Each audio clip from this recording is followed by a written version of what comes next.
welcome to Firstpost Africa, where we get you the top stories from the continent and from across the world. I'm Alison Lagrange, coming to you live from Durban, South Africa. First, let's take a look at the headlines. NATO condemns Iran's targeting of member country Turkey after Ankara said a missile heading toward its airspace has been destroyed by alliance defense systems. Indian markets experience a sharp downturn, with the Sensex and Nifty plummeting around 2% each due to escalating tensions in West Asia. Russia accuses Ukraine of using naval drones to attack a liquefied natural gas carrier off the Libyan coast, which led to its sinking. China says it is willing to work with the US to promote communication at all levels while upholding its red lines. This comes ahead of an expected meeting between Donald Trump and Xi Jinping later this month. And Japan seeks to use a remote, deserted Pacific island nearly 2,000 kilometers from Tokyo as a site for burying nuclear waste.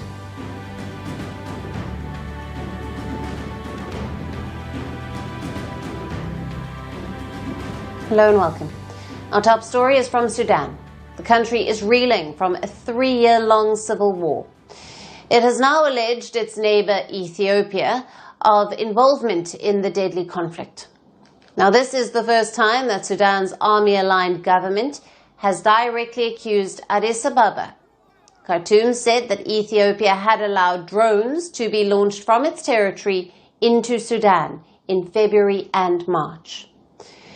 The Sudanese Foreign Ministry released a statement slamming Ethiopia, but it did not specify where the attacks took place. The Sudanese government warns the Ethiopian authorities against the consequences of these hostile acts and affirms its right to defend its sovereignty and territorial integrity, including the right to respond to such attacks by all available means. Last month, Reuters reported that Ethiopia has built a secret camp to train thousands of Sudanese paramilitary fighters. The Sudanese army and rival rapid support forces have been at war since April of 2023. Since the start of the war, over 150,000 people have died and about 12 million have fled their homes. The conflict has triggered the world's largest humanitarian crisis. And Sudan's latest accusation against Ethiopia is a sign that the civil war is drawing in regional powers from Africa and beyond. Sudan has also opposed Ethiopia's mega dam built on the Blue Nile. Sudan is a downstream country and it relies heavily on the Nile for water supplies. So does Egypt, and both countries fear that Ethiopia's dam will threaten their water security. Now, these regional conflicts and Sudan's civil war have given birth to different alliances in the region. While the Sudanese army enjoys support of Egypt, Turkey and Saudi Arabia, the paramilitary is reportedly backed by the UAE. However, Abu Dhabi has denied all allegations. Saudi Arabia, the UAE, are allies turned adversaries, and the Gulf rivalry has spilled into the Horn of Africa as well. And Sudan seems to be one of the flashpoints. Now, the Reuters report that accused Ethiopia of training RSF soldiers said that the camp and the training was financed by the UAE. These reports come as Ethiopia is grappling with its own set of challenges. It is a landlocked country which lost access to the Red Sea in 1993 after Eritrea gained independence. Tensions have also been running high in Ethiopia's Tigray region, where the federal army and rebels have massed along the border.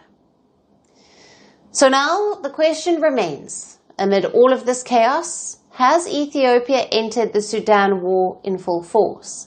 And if it has, what will be the repercussions of it for Addis Ababa, Khartoum, and for the Horn of Africa?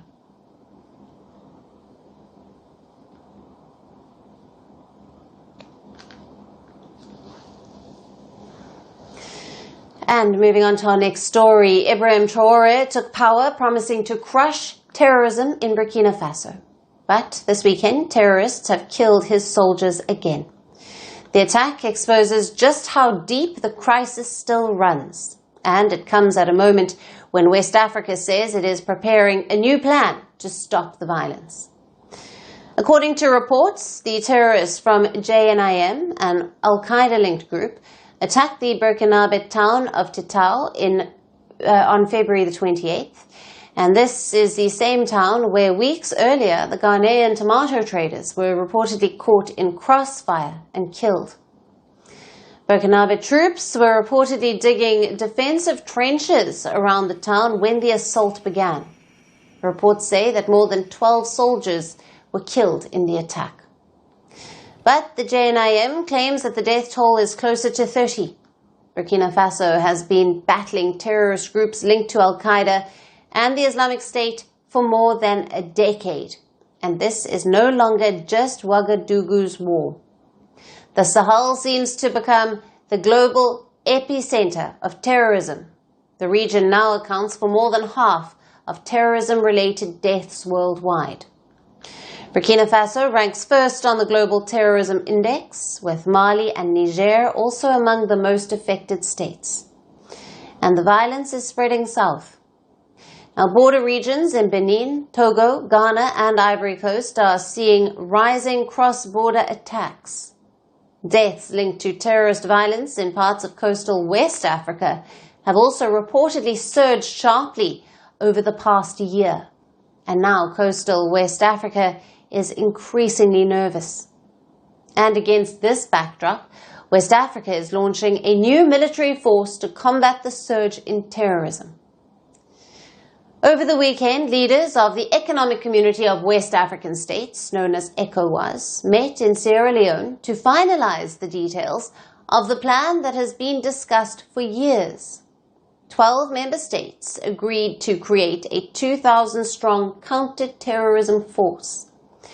Now, this is not a NATO-style standing army. Officials say troops will remain in their home countries and deploy only when required. Sierra Leone will serve as the logistics and coordination hub. Now, to put it simply, this is a rapid response framework rather than a permanent cross-border force. But here is the structural problem. The three countries at the very center of the violence, Burkina Faso, Mali, and Niger, are not a part of it. In January of 2025, they formally withdrew from ECOWAS. They now operate under their own bloc, the Alliance of Sahel States. Because they are no longer members, they are excluded from the new force. Now that means that places like Titao, where soldiers are dying in trenches, sit outside this security framework. One West African chief of staff acknowledged this directly, saying the excluded states are the epicenter of the fight and must eventually be included. Officials insist cooperation is still possible, but politically, the region is divided. Analysts say that West Africa is at a crossroads. While the 12 ECOWAS states try to rebuild, the breakaway states in the Sahel are deepening their own military ties with partners like Russia and Turkey. The region is dividing just as the threat is growing. The recent attack in Burkina Faso shows the crisis is moving faster than the politics. West Africa now faces a simple equation. Either coordinate or watch the map of violence grow. What happens next will tell us whether this new force is turning point or just another plan on paper.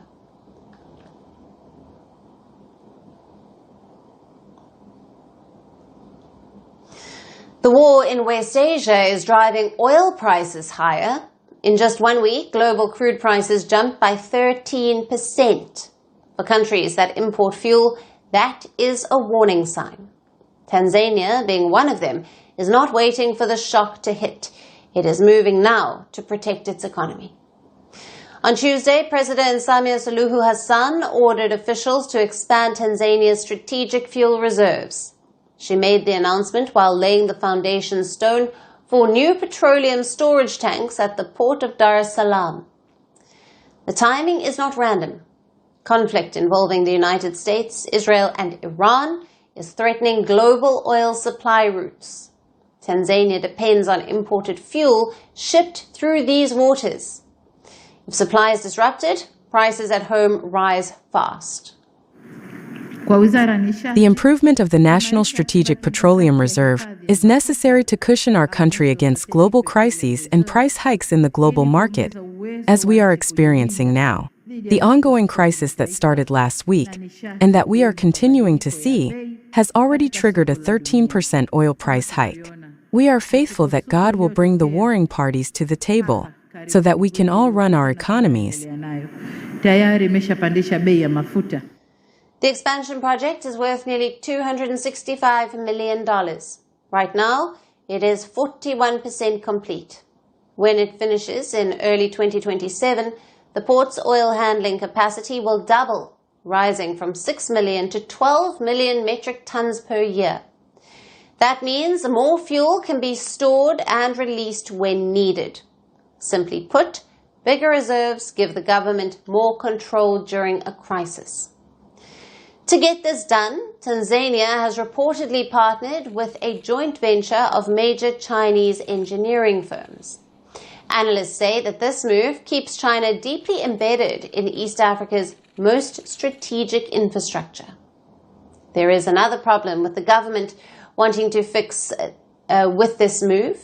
Now, at the moment, fuel tankers wait for a load.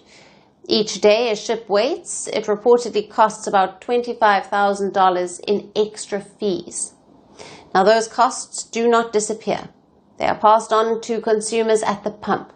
Officials say expanding storage will reduce delays and cut those extra charges. When a ship stays at anchorage, the fuel supplier pays 57 million shillings per day. If a vessel waits for 20 days, that amounts to nearly 500 million. These losses do not only affect the supplier, they ultimately impact the consumer at the pump. This project also has a regional impact. Countries like Zambia, Malawi, Rwanda, and the Democratic Republic of Congo rely on fuel that passes through Dar es Salaam. By expanding storage and speed, Tanzania strengthens its position as a key energy hub for East and Central Africa. But energy experts say that storage alone does not solve everything. President Samia also warned that strict monitoring systems are needed to track fuel supplies and to prevent losses or corruption. And there is a bigger question. If the war in West Asia drags on, can strategic reserves alone shield Tanzania from prolonged high prices? Right now, the conflict may be far away, but for fuel importing nations, the risks are immediate. And Tanzania is betting that stronger reserves today will soften the blow on its economy tomorrow.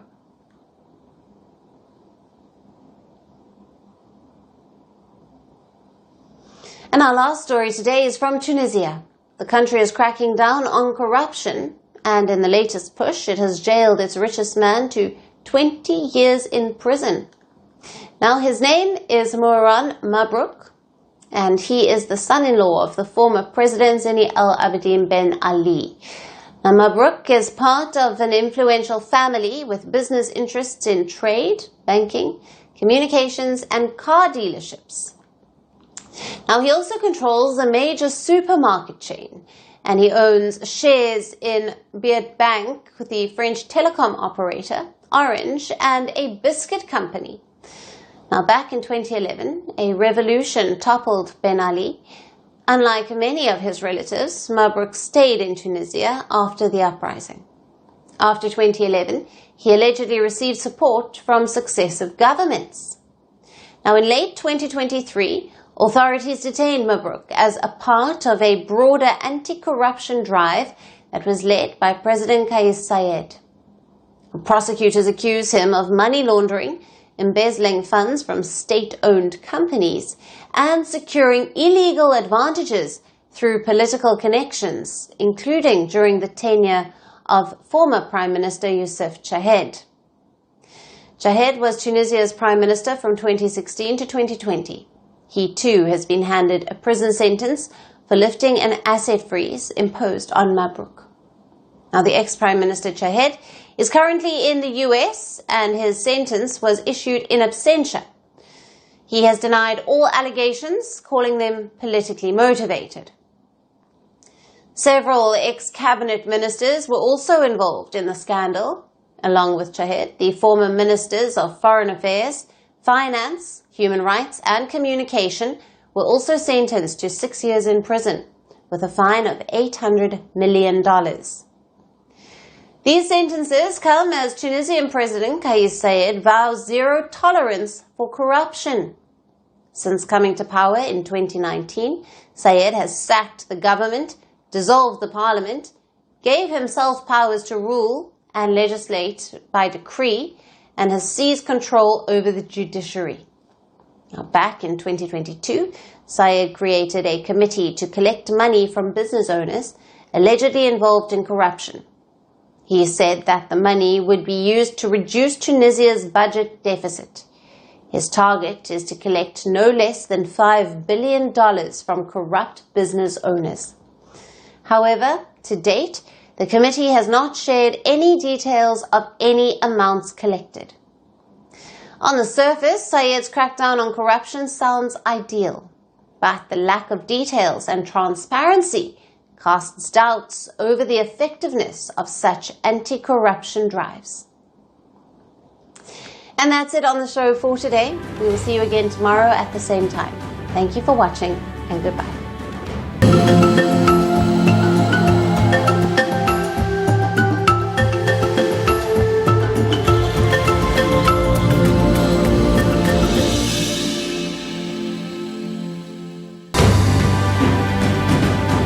Firstpost reports from the world's second largest continent. Hello, I'm Alison Lagrange. A very warm welcome from Durban, South Africa. We get you the news and the newsmakers from Africa. From elections to climate change to innovations and opportunities. As the world's attention shifts, we report from Africa, the heart of the global south. Join me every weekday live on